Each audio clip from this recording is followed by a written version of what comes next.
का मौसम था। एक घने पेड़ की छांव में नेवला आराम कर रहा था। मोती सरदार, मोती सरदार, नेवले के कानों में आवाज गूंजी। मोती सरदार उठो, उठो मोती सरदार। मोती सरदार ने चिल्लाते हुए कहा, क्या है, क्यों तंग कर रहे हो छोटे, सोने क्यों नहीं देते? वह छोटे चूहे का सांस फूल रहा था। मोती नेवले ने कहा, वो क्या कर रहे हो, जल्दी बोलो क्या हुआ? छोटा चूहा फरफर बोला, सरदार वो आपका दुश्मन कल्लू सांप, उसे मैंने देखा है, इसीलिए भागता हुआ आपके पास आया हूँ।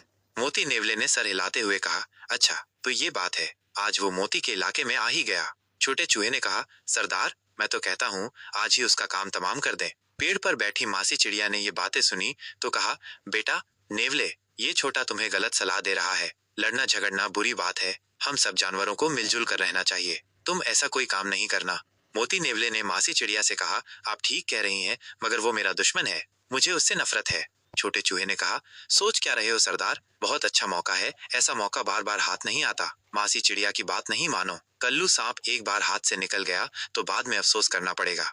मोती ने कहा, देखो छोटा, तुम्हारा दिमाग तो ठीक काम करता नहीं, मगर तुमने ये बात सही बोली है। छोटा दांत निकाल के हंसा। मोती ने इतराते हुए कहा, मैं अभी उस कल्लू का काम तमाम कर देता हूँ। चलो छोटा चलो, इस कल्लू को आज सबक सिखा ही देता हूँ। कल्लू सांप अपने बच्चों को आइसक्रीम खिलाने के लिए घर से निकला। आइसक्रीम की दुकान मोती के इलाके में थी। कल्लू अपने बच्चों की खुशी के लिए उन्हें मोती के इलाके में ले आया। चुन्नू ने कहा, पापा पापा मैं तो स्ट्रॉबेरी वाली आइसक्रीम खाऊंगा। मुन्नी ने कल्लू पापा की तरफ देखते हुए कहा, और मैं तो चॉकलेट वाली। मुन्नी ने फिर सोचते हुए कहा, नहीं पापा नहीं, बल्कि मैं मैंगो वाली खाऊंगी, मुझे मैंगो बहुत पसंद है। मोती नेवले ने चिल्लाते हुए कहा, आज तो तुम्हारा काम खत्म करके ही रहूंगा कल्लू। कल्लू सांप ने पीछे मुड़कर देखा तो मोती नेवला भागते हुए उसके पास आ रहा था। कल्लू ने जल्दी से अपने बच्चों को कहा, तुम दोनों फौरन पेड़ के पीछे छुप जाओ और जब तक मैं न कहूं बाहर मत आना।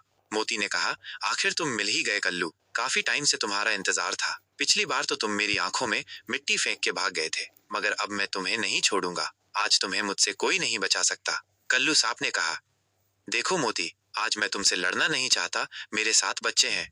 हा हा हा हा हा हा। मोती नेवले ने कहा, लड़ना नहीं चाहते, इतने दिनों बाद हाथ आए हो तुम, और ऐसे ही जाने दूं? पागल समझा है क्या? तुम्हें तो मैं मजा चखा के ही रहूंगा, और रहे तुम्हारे बच्चे, इन्हें मैं अपना नौकर बना के अपने पांव दबवाऊंगा। कल्लू ने गुस्से में बोला, मेरे जीते जी तुम इन्हें हाथ भी नहीं लगा सकते।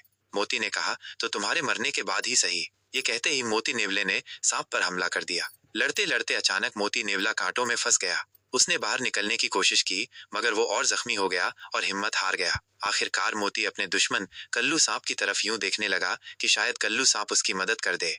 लेकिन जब कल्लू सांप उससे मुंह फेर कर जाने लगा तो मोती ने कहा, कल्लू मुझे बचा लो, वरना मैं मर जाऊंगा। कल्लू ने गुस्से से कहा, नहीं नहीं बचाऊंगा। मोती ने माफी मांगते हुए कहा, मुझे बचा लो कल्लू, मेरे छोटे छोटे बच्चे हैं, मेरे बाद उनका क्या होगा? मासी चिड़िया जो ये सब देख रही थी, उसने कल्लू से कहा, बेटा कल्लू, जब कोई परेशान हो, मुसीबत में हो, उसकी मदद करना चाहिए, चाहे वो दुश्मन ही क्यों ना हो। कल्लू ने मासी चिड़िया की बात सुनकर दिल ही दिल में कहा, मासी सही कहती हैं, मेरे भी छोटे बच्चे हैं, अगर मोती मुझे मार देता तो मेरे बच्चों का क्या होता? मोती मेरा दुश्मन ही सही, मगर मैं मुसीबत में उसकी मदद करूंगा, मैं उसे मरने नहीं दूंगा।